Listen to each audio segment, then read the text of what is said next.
I've heard a lot of negative stuff about the pacifier, but it works wonders to soothe my 1-month-old son. Am I wrong to give it to him?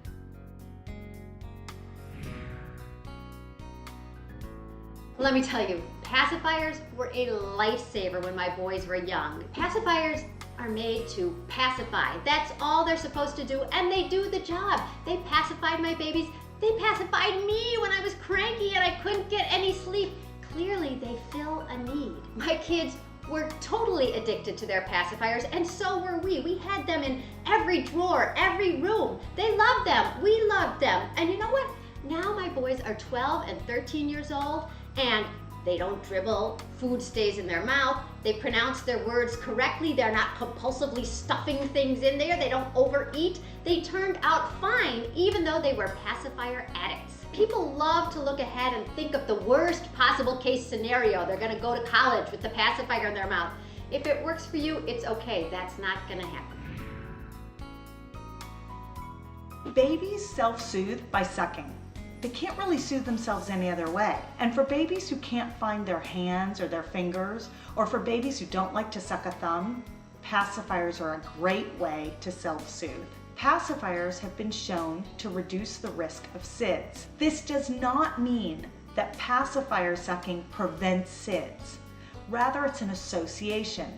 If a baby sucked a pacifier, the likelihood of SIDS was lower. The cons for pacifiers. Those pacifiers are dirt collectors.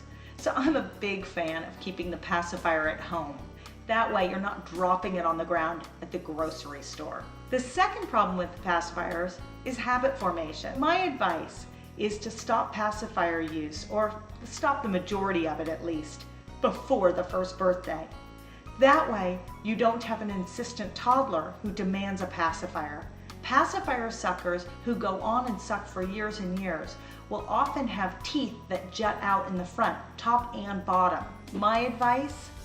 Use a pacifier when a child is young, in the infant and baby stage. And by the first birthday, it should probably be gone.